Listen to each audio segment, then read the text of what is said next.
에베소서 1장 3절부터 보시겠습니다.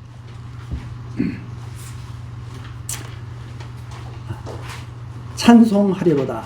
하나님 곧 우리 주 예수 그리스도의 아버지께서 그리스도 안에서 하늘에 속한 모든 신령한 복으로 우리에게 복 주시되 곧 창세 전에 그리스도 안에서 우리를 택하사 우리로 사랑 안에서 그 앞에 거룩하고 흠이 없게 하시려고 그 기쁘신 뜻대로 우리를 예정하사 예수 그리스도로 말미암아 자기의 아들들이 되게 하셨으니 이는 그의 사랑하시는 자 안에서 우리에게 거저 주시는 바 그의 은혜의 영광을 찬미하게 하려는 것이라.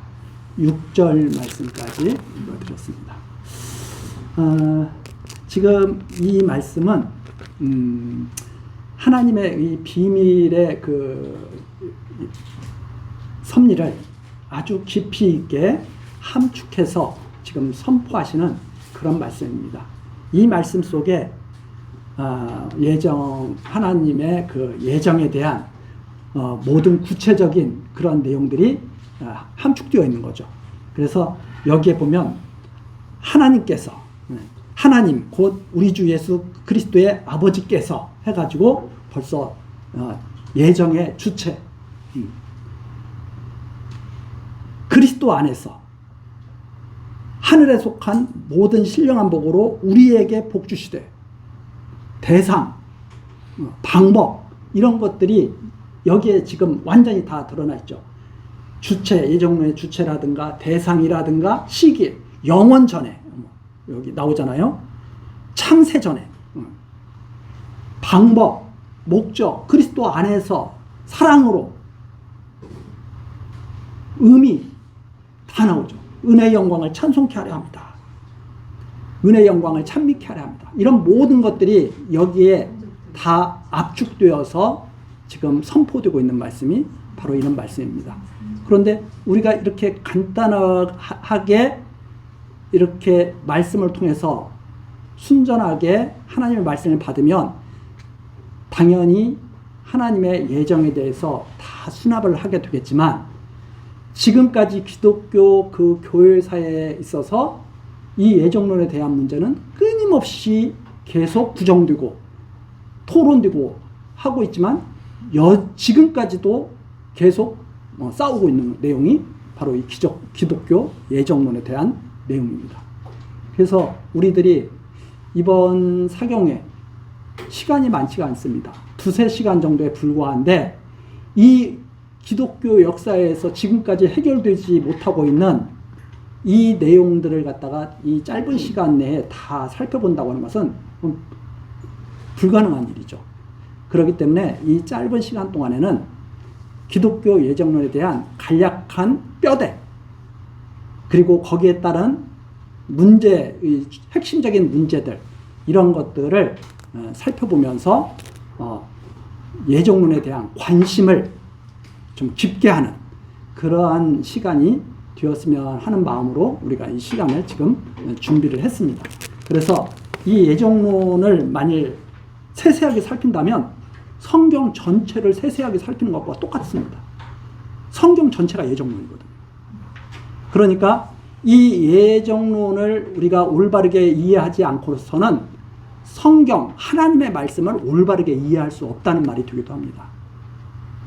그러니까 예정론을 어떻게 받아들이느냐에 따라서 하나님의 말씀을 어떻게 받아들이느냐. 바로 그것이 결정된다. 이것과 똑같은 말씀이죠. 그래서 우리가 예정론을 공부한다. 다른 말로 또 바꾼다면 하나님의 말씀을 듣는다. 이런 것과 방불한 내용이 됩니다. 그런데 이제 문제는 예정론을 갖다가 어느 부분만 이렇게 자꾸 생각하는 거죠. 하나님의 말씀 전체에서 예정론을 받는 게 아니라 여기는 예정하셨다고 그러니까 예정하신 것 같기도 한데 그런데 어떤 구절을 딱 보니까 마치 사람에게 달린 것처럼 또 증거되는 듯한 말씀이 또 있거든요. 그러니까 사람들이 그거 가지고 싸우는 거죠. 헷갈리는 거죠. 제가 그런 구절들을 중간중간에 조금 말씀드릴 여건이 되면 말씀을 드리고 어떻게 해석이 다른가 이런 것을 조금 한번 우리가 살펴보는 그런 시간도 가져보려고는 하는데 시간이 허락될지 아닐지는 지금으로서는 잘 확신할 수가 없습니다. 그러나 제가 어떻게든지 시간을 좀 내서 사람들이 달리 이해하고 있는 구절, 예정을 이해하고 있는 시각에서 하나님의 말씀을 보는 것과 그것을 인지하지 못하는 상태에서 하나님의 말씀을 보는 것이 어떠한 차이가 있나 하는 것도 같이 한번 생각해보는 그런 시간도 있었으면 하는 것이 지금 심정입니다. 자, 지금 에베소서 1장 4절서부터 6절까지 내용 예정론에 들어가면서 우리가 지금 간단히 한번 살펴봤습니다. 우선 첫 번째로 예정론의 전개 과정을 우리 역사를 통해서 간략하게 살펴보고 넘어가도록 하겠습니다. 첫 번째로 예정론의 전개 과정을 보면 초대교회 시대부터 교부 시대까지 이 싸움이 그때도 있었던 거예요. 근데 처음부터 이 복음이 전해질 때부터 하나님의 예정에 대한 견해가 다른 교회 내인데 교회 내에서도 달라졌던 거죠. 딱 보면 첫 번째가 여기 나온 대로 우리 주보에 나온 대로 펠라기우스와 어거스틴입니다. 첫 번째 내용.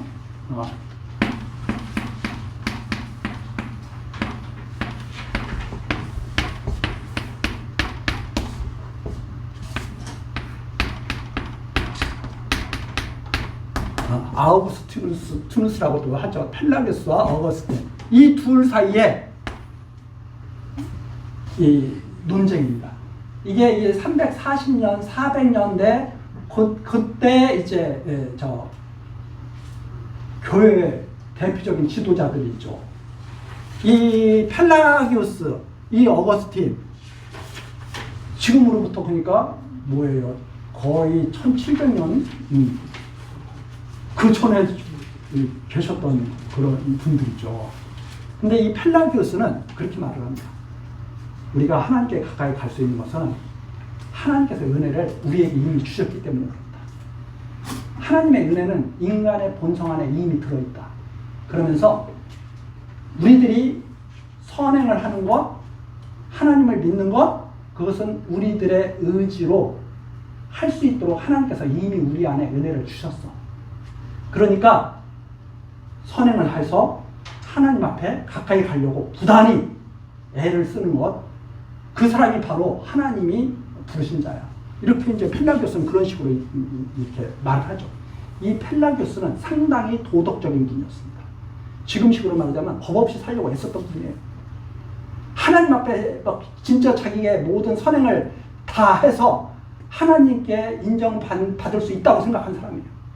그러니 얼마나 이분의 그 삶이 그 많은 사람들에게 본이 됐을 수가 있겠죠. 하나님 앞에서 올바르게 살려고 했겠죠.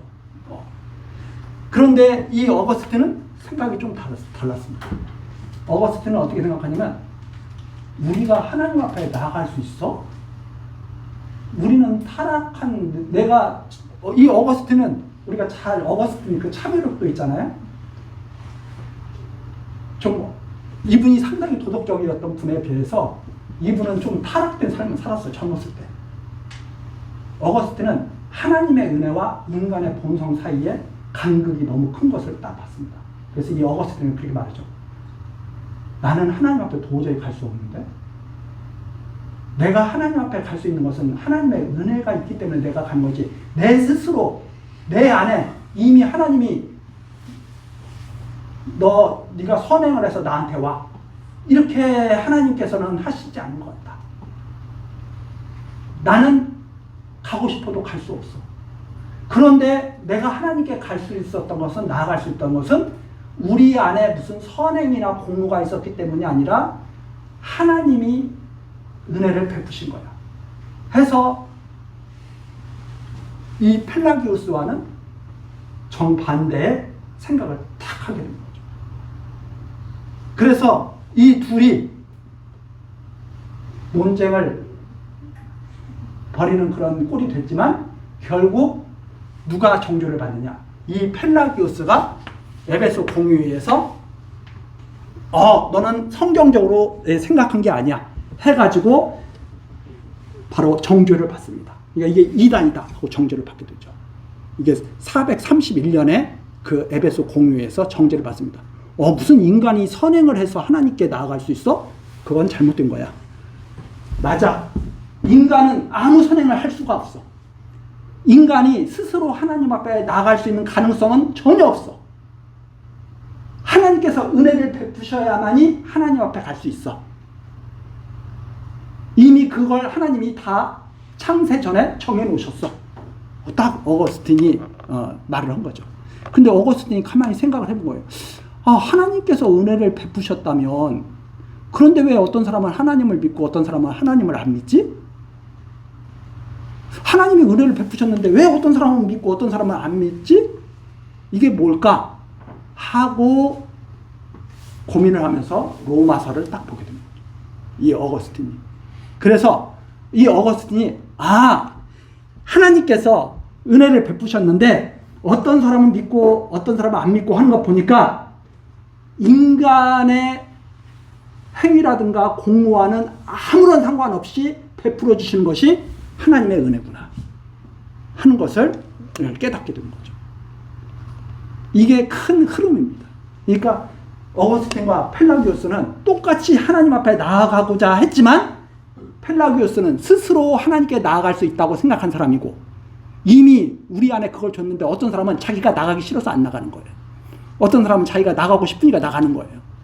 근데 어거스틴은 그게 아니라 모두가 나갈 수 없는데 하나님이 은혜를 베푸셨는데 그 은혜를 받은 사람들은 나가고 하나님이 은혜를 베풀지 않은 것은 베풀지 않은 사람은 못 나가고 그래서 그것이 하나님의 뜻에 의한 거지 인간의 행위에 의한 것은 아니다 하고 딱 이렇게 정리를 한 거죠.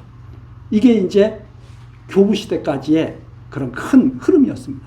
두 번째로 나타나는 게 또 누구냐면 이번에는 에라스무스죠. 에라스무스하고 루터와의 논쟁입니다. 마틴 루터. 종교개혁 같죠. 이 에라스무스는 이게 이제 네덜란드 출신의 사람이고 독일은 루터는 독일 출신이죠. 근데 이 에라스무스는 이분들은 정말 당대 천재들이에요. 우리들이 생각하는 이런 정말 평범한 분들은 아닌 것 같아요. 제가 볼 때 이분들은 정말 하나님의 그 역사 섭리 가운데서 두드러지게 쓰시는 그런 분들인 것 같은데 이 에라스무스는 인문주의자의 대표라고 할 수 있습니다. 그 지식인의 대표예요. 한마디로 말해서. 그래서 이 에라스무스가 쓴 유명한 책 우신예찬 있잖아요. 이 에라스무스와 이 루터에 대한 이 논쟁이 있습니다. 제가 이 논쟁을 갖다가 이렇게 보게 된 것은 종교 개혁에 대해서 조금 관심을 가지고 이렇게 좀 공부를 하던 때 이 두 사람의 그 주고받은 그 말에 제가 너무 감명을 깊이 받았어요. 그래가지고 이 예정론을 생각할 때마다 이 에라스무스와 루터는 제 뇌리에 아주 깊이 박혔습니다. 이 에라스무스도 아주 개혁적인 분이에요. 카톨릭 사제예요. 원래 둘 다 카톨릭 사제였어요. 카톨릭 사제였는데 이 에라스무스가 루터가 종교개혁 이렇게 95개 조항 이렇게 발표하기도 전에 이 에라스무스도 다 그렇게 생각하고 있어요. 무슨 면죄부를 받아? 이런 정신 나간 짓이 어디 있어? 에라스무스도 그렇게 생각했던 분이에요. 이 카톨릭이 이게 아주 많이 부패했네. 이대로 둬서는 안 되겠네. 하고 개혁을 해야 돼. 하고 생각했던 분도 이 에라스무스예요. 루터 마찬가지죠. 딱 보니까 성경을 보니까 성경과 전혀 상관없는 말씀들이 막 선포되고 있는 거예요. 그래서 원래 루터가 종교개혁을 일으킨 게 아니라 이거 성경이 이게 아니야 해가지고 딱 95개 조항을 발표를 하면서 자기의 의도와는 크게 상관없이 종교개혁이 사실 시작된 겁니다. 이 에라스무스도 종교 개혁 그쪽에 쓸 수 있는 분이에요. 충분히. 그런데도 불구하고 루터로 인해서 종교 개혁이 딱 시작되니까 이게 문제가 심각해. 에라스무스가 생각할 때는 교회가 갈라지면 안 되는 거예요. 교회는 하나가 돼야 돼. 그래가지고 이 에라스무스가 루터한테 분열하지 말라고. 그런 식으로 이제 중재를 하려고 애를 쓰죠. 그런데 이 루터는 카톨릭은 교회가 아니야. 이건 이미 교회에 탈을 쓴 거지, 이건 교회가 아니야. 이런 시각을 가졌던 분이 바로 이 루터죠. 그래서 루터가 이제 따로 이 하나의 지금의 개신교라고 그러죠. 개신교, 프로테스탄스. 원래 그 프로테스탄트라는 말이 그게 뭐냐면 항의자들, 저항자들 이런 뜻이거든요. 이건 아니야 해가지고 이제 이렇게 나눠지게 되는 그런 계기가 되는데, 이 에라스무스가 루터한테 편지를 딱 보냅니다. 다른 거 다 좋은데 예정론 말하지 마. 예정론 말하면 어떤 결과가 되느냐?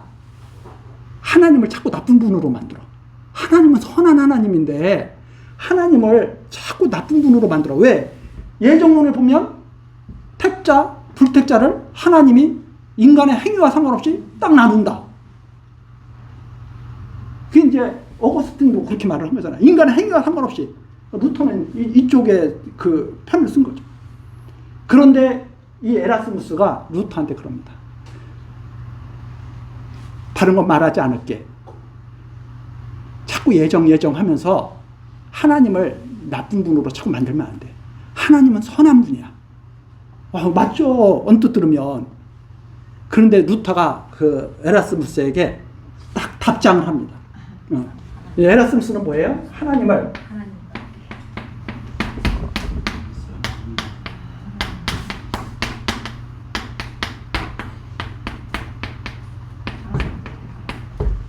선한 분 되게 알아. 하나님을 선한 하나님 되게 알아. 그러니까 이 루터는 정말 감사합니다. 에라스무스가 조금 유거든요. 루터보다. 에라스무스가 조금 더 연장자예요. 이 루터가.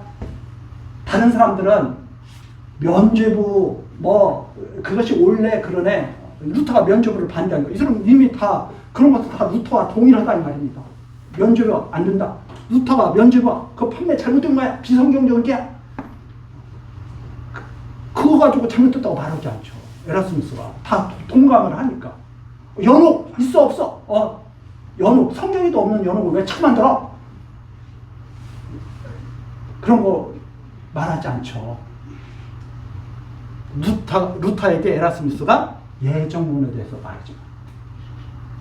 그러니까 루터가 당신이 그런 거 연옥 문제, 무슨 면죄부 판매 문제 이런 거로 나를 공격하지 않고 당신이 정말 핵심적인 문제로 나를 공격했다.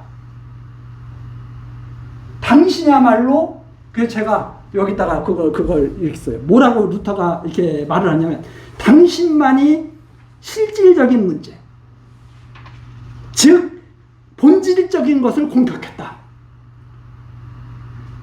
교황제도가 잘못됐다 이런 거 가지고 말하지 않습니다. 에라스무스가 당신만이 실질적인 문제, 본질적인 것을 공격하고 당신만이 그 모든 것에 축이 되는 돌적이를 보았으며, 이 돌적이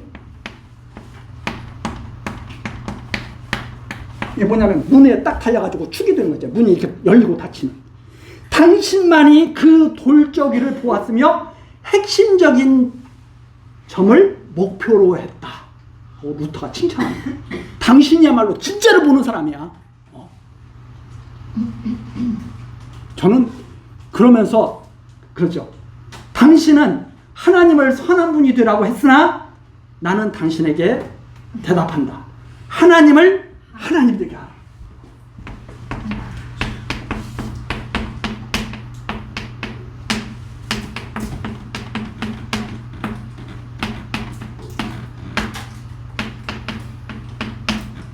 저는 이 부분을 읽으면서 얼마나 가슴이 뭉클했는지 모릅니다. 진짜 가슴이 뜨거워지죠.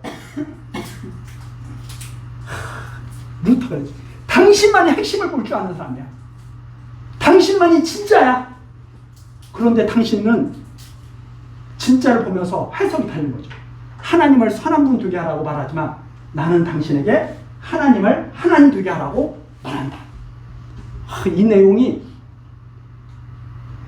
저가 목회를 시작하기 전에 저를 들끓게 했던 그런 말이었습니다. 제가 목회 시작하기 전에 이런 걸 보면서 막 가슴이 뜨거워졌던 거예요. 나는 누구 편에 설 것인가? 이게 대단한 분이고 훌륭한 분이죠. 개혁을 하려고 했던 분이죠. 카톨릭에 부패했던 것을 막으려고 했던 분이죠. 그러나 카톨릭 편에 섰던 분입니다. 끝까지 카톨릭에 서서 카톨릭 안에서 그걸 어떻게 해보려고 했던 거죠. 루터는 그걸 포기한 거죠. 이건 똑바로 쓸 수가 없어. 하나님을 하나님 되게 하는 편에 나는 서겠다. 이렇게 해서 루터가 말을 하면서 1518년 하이델베르크 논쟁에서 루터가 그렇게 말을 합니다. 타락 이후의 자유의지는 단지 이름만으로 존재한다. 루터가 그렇게 말합니다. 인간이 타락한 이후에 자유의지라고 하는 것은 이름만으로 존재하는 것이다. 이렇게 말을 하면서 사람이 그 자신 안에서 있는 것을 하는 한 죽을 죄를 범하는 것이다. 이렇게 변증을 하게 됩니다. 이런 내용은 깊이 있게 우리가 살필 지금 여력이 안 되니까 이 정도로 루터가 예정론에 대해서 확고했다. 자, 그 다음에 이제 이 에라스무스와 루터의 그 후세대에 누가 나오게 되냐면 칼빈이 나오게 됩니다. 이 칼빈이 기독교 강요를, 이 칼빈이 원래는 카톨릭 신자였어요. 칼빈도 역시. 그런데 이 칼빈이 가만히 성경을 이렇게 보니까 원래는 칼빈이 변호사 교육을 받았던 분이에요. 법률가가 되려고. 그런데 이 칼빈이 가만히 성경을 듣고 이렇게 자기가 살펴보다 보니까 이건 잘못된 거야. 이건 카톨릭의 가르침은 이거 잘못된 거야. 그래가지고 개신교로 전향을 하게 됩니다. 이제 이 루터의 영향을, 칼빈이 여기서 루터의 영향을 또 받는 거예요. 개신교로 딱 전향을 했는데 이게 프랑스 출신이거든요, 원래. 그런데 개신교에 대한 핍박이 시작되는 거예요. 스위스로 도망갑니다. 그래가지고 거기에서 연구를 한 것을 갖다가 집필을 하기 시작하죠. 그게 바로 유명한 칼빈의 기독교 강요인데, 이 기독교 강요가 원래 4권으로 이루어져 있습니다. 4권으로 이루어졌는데 3권의 예정론을 아주 핵심적으로 다루고 있는 것이 바로 3권 21장에서 24장 사이에서 예정론을 핵심적으로 다루고 있는데, 처음에 그 1권에서 그 기독교 강요를 시작하면서 칼빈이 이렇게 시작을 합니다. 인간에게 가장 중요한 지식은 하나님에 대한 지식이다. 이렇게 이제 시작을 하죠. 시작을 하면서 칼빈도 기독교 강요에서 신론도 다루고 여러 가지 인지론도 다루고 여러 가지 다룰 거 아닙니까? 그런데 칼빈은 예정론을 신론에서 다루는 거예요. 하나님이 예정하셨으니까 신론에서 예정론을 다뤄야 될 것 같은데, 칼빈은 예정론을 어디에서 다루느냐면 바로 성도의 삶과 감사에 대한 영역에서 예정론을 다룹니다. 성도의 삶에서 예정론을 다뤄요. 언뜻 생각하기에는 신론에서 하나님이 정한 예정론을 다뤄야 될 것 같은데 성도의 생활에서 예정론을 다룹니다. 이게 왜 그랬느냐? 칼빈이 예정론을 강조한 것은 하나님의 은혜를 강조한 거예요. 예정론이라고 하는 것은, 그러니까 예정론은 하나님의 은혜와 뗄래야 뗄 수 없는 관계. 예정론을 이해를 못하는 칼빈의 이런 그런 견해와 우리가 조금 견해를 이렇게 유추해 본다면, 예정론을 이해하지 못하는 사람은 하나님의 은혜를 이해하지 못하는 사람이에요. 그래서 칼빈이 핵심 주제가 뭐냐면 이중 예정론이었습니다. 자, 우리 이제 칼빈. 이중 예정론.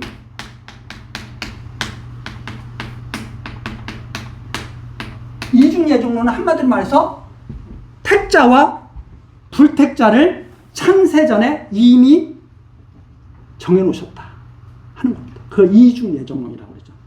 그래서 이 예정론을 다루면서 칼빈이 시작하는 말이 또 이렇습니다. 이 예정론 교리를 침묵하고 있는 것은 성경을 정직하게 다루지 않는 것이다. 이렇게 말합니다. 예정론을 입 다물고 있는 것은 성경을 정직하게 가르치지 않고 부정직하게 가르치고 있는 것이다. 이게 칼빈이 기독교 강요에다 기록해 놓은 거예요. 그러면 지금 우리 개혁교회라든가 개신교는 다 이 칼빈의, 이 루터와 칼빈의 그것이 옳다고 해서 지금 따르고 있는 거 아니에요? 근데 성경을 가르치면서 예정론을 가르치지 않으면 부정직하게 성경을 가르치고 있는 것이다. 말을 하죠. 그러면서 예정론을 올바르게 이해한다면 하나님의 은혜를 더 깊이 깨닫게 되고 겸손과 감사가 넘치게 될 것이다. 그렇게 말을 하고 구원받은 자는 자신의 믿음이라든가 행위라든가 또는 예지된 공로, 이렇게 예정론을 말하는 분들 중에서 또 그렇게 말하는 경우가 있거든요. 하나님께서 너가 어떻게 행할 것을 미리 아시고 예정하셨다. 근데 칼빈이 그것까지도 딱 집어요. 예지된 공로가 하나님의 예정의 선택이 아니다 이 말입니다. 아무런 상관이 없다.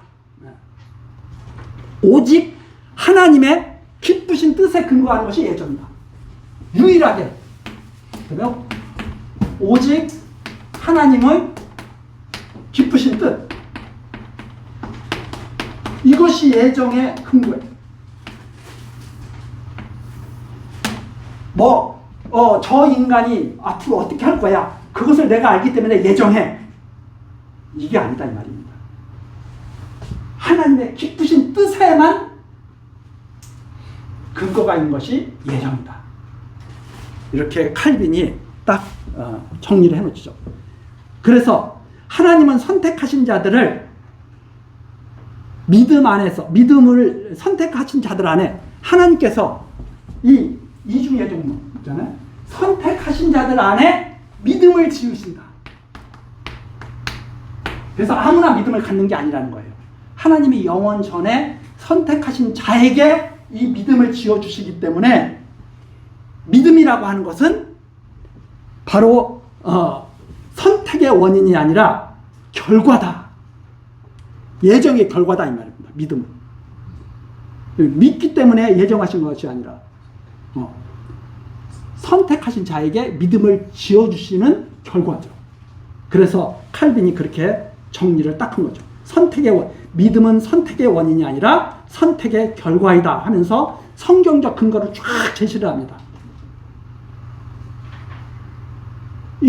그래서 칼빈의 이 기독교 강요에도 이걸 보면 거기에 성경적 근거를 나름대로 쫙 정리를 다 해놨어요.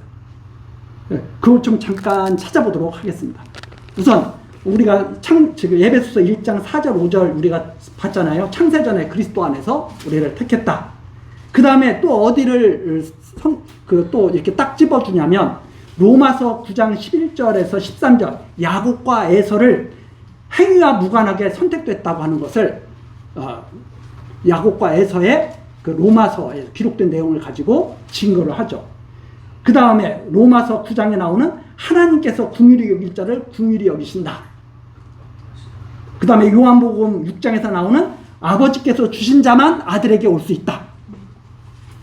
마태복음 11장에서 나오는 지혜롭고 슬기로운 자에게는 숨기시고 아이들에게는 나타내신다. 이러한 것들을 다 성경 구절을 인용해서 자기가 정리한 예정론이 성경적이라고 하는 것을 다 이렇게 기록을 하죠. 자, 그러면서 선택뿐만이 아니라 유기도 하나님의 작정으로 이루어지기 때문에 인간의 행위와 상관없이 유기되는 것이다. 선택만 인간의 행위와 상관없이 선택되는 게 아니라 유기도 인간의 행위와 상관없이 유기하시는 것이다. 버리는 것이다. 이게 정말 우리보다 한 500년 전에 믿었던 분인데 그분들이 이러한 것을 놀랍게도 다 정리해 놓은 것은 대단한 거죠. 지금 사람들 머리 뭐 인공지능 만들고 뭐 다 똑똑하다고 난리를 치는데 정말 대단한 분들이죠. 하나님의 은혜 아니면 이룰 수 없는 일입니다. 그래서 이 분들이 루터라든가 이런 분들은 이게 자기의 공로가 아니다. 이렇게 자기들이 할 수 있는 것은 자기의 공로가 아니라고 다 고백하는 거죠. 이게 하나님의 은혜가 아니면 어떻게 이렇게 할 수가 있느냐. 어떻게 이런 삶을 살 수 있느냐 하고 말하는 거죠. 우리가 잘 아는 칼빈의 5대 교류 있잖아요. 전적 무능력, 무조건적 선택, 제한적 속죄, 불강력적 은총, 구원의 확신, 궁극적 구원. 이게 있죠. 이 칼빈의 이 5대 교리 있잖아요. 이것은 사실은 인간의 구원을 중심으로 한 그런 그 정리이기 때문에 예정론에 의해서 이걸 좀 보면 이건 좀 부분적인 그 정리입니다. 예? 예.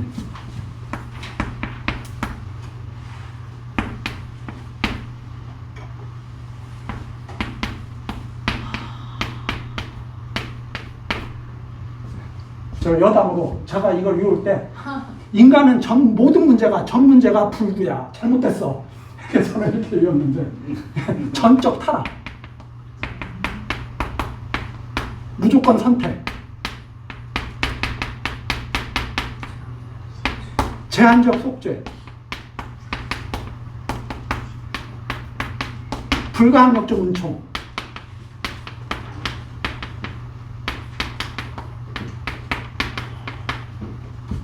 구원의 확신,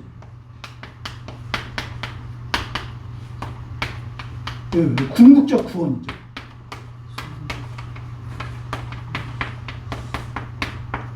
전적 타락한 인간을 하나님께서 무조건 선택하셔서 어떤 사람은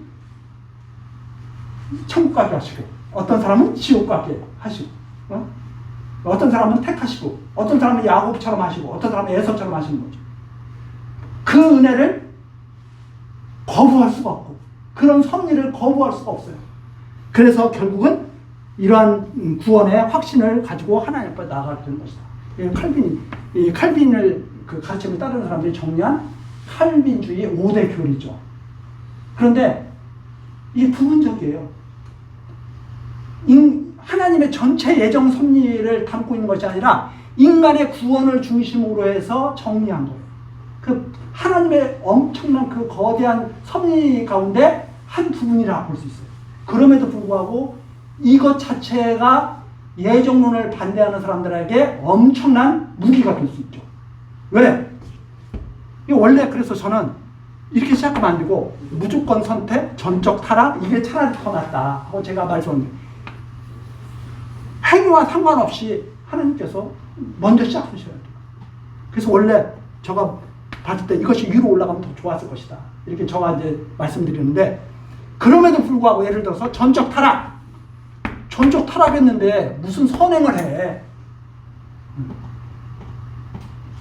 그래서 이 칼빈주의 5대 교류는 예정론을 반대하는 사람들, 예를 들어서 이걸 다 풀어서 딱 정리를 하면 예정론을 반대하는 사람들에게 엄청난 타격을 줄 수 있는 무기가 될 수 있죠. 안타깝게도 장로교라고 하면 이걸 다 잘 가르쳐야 돼요. 간판만 장로교야. 다 알미니안주의가 되어버렸어. 알미니안주의는 뭐예요? 이 칼빈주의를 따른다면 이 칼빈이 강조한 것은 하나님의 동력주의거든요. 하나님 홀로 권능을 행하신다. 이 알미니안주의는 하나님과 인간이 서로 합력해서 성을 이루어야 돼요. 근데 적어도 장로교라고 이렇게 했으면 이 신앙을 하겠다고 장로교라고 이렇게 한 거 아니에요? 그럼에도 불구하고 다 알미니안주의로 쪽으로 가는 것은 정말 안타까운 거죠. 자기의 정체성을 잃어버리는 거죠. 자, 어쨌든 이렇게 이제 됩니다. 그래서 전적 무능력 같은 이런 칼빈의 이런 5대 교리에는 알미니안주의의 조건적 선택, 인간에게 선택할 만한 어떤 것이 있어야 하나님께서 그 은혜를 베푸실 수가 있는 거죠. 그래서 가장 그런 거 아닙니까? 하나님께서 생명의 밧줄을 내려주시는데 인간이 여기서 이거 잡으면 사는 건데 하나님이 저 제발 좀 잡아 하는데 끝까지 고집 부리고 안 잡으면 물에 빠져 죽는다. 이게 바로 알미니안주의죠. 칼빈은 이런 걸 말한 게 아니라 인간이 완전히 죽어서 물속에 들어가 버렸어. 끝나버렸어. 그런데 여기까지 내려오셔서 인간을 살려내시는 거예요. 죽은 자를 살리시는 거예요. 이게 칼빈의 교리죠. 그렇기 때문에 이런 그림 하나님께서 제발 좀 잡아라. 내가 너를 얼마나 기다리고 있는지 몰라. 제발 좀 잡아. 이 말씀 너 무시할래? 이러면서 그런 하나님이 아니다. 전적 타락, 완전히 죽은 인간을 하나님께서 구원하신다. 이게 칼빈이 말하고 있는 거죠. 예, 이런 그림 많이 봤을 텐데 이것이 바로 알미니안주의입니다. 우리는 하나님 앞에 나가려고 해도 나갈 수 없는 존재라는 거예요.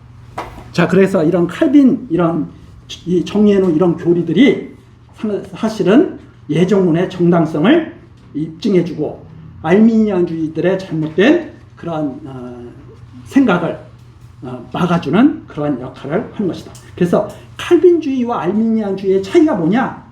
인간이 완전히 죽었느냐? 죽으려고 지금 하고 있느냐? 이거죠. 부분적이냐? 아직은 희망이 있느냐? 이거죠. 그래서 이 칼빈주의를 제대로 이해하려면 하나님의 절대 주권에 대한 이해가 중요하다. 자, 여기까지 정리를 한다면, 자, 예정은 지금 우리는 어떤 과정을 겪고 있는 거예요? 어거스틴을 통해서, 어거스틴이 정리한 것, 루터, 그 다음에 칼빈, 이런 분들이 정리한 내용을 우리들이 지금 계속 정리하면서 이분들의 생각을 따르고 있는 게 아니라 이분들이 발견한 성경에서 이분들이 발견한 것을 우리도 그러한가 그렇지 아니한가 따지면서 우리도 이걸 받아들이게 됩니다. 이분들이 했기 때문에, 이분들이 유명한 분들이잖아요. 이분들이 했기 때문에 받아들이는 것이 아니라 성경이 이분들이 하신 것, 정리하신 것을 맞다고 하기 때문에 우리가 예정론을 받는 것이다. 이렇게 정리를 하게 됩니다. 자, 첫째 시간은 여기까지 하시고 두 번째, 다음 성경에 대해, 예정론에 대한 성경의 지지에 대해서 살펴보도록 하겠습니다. 잠시 쉬시겠습니다.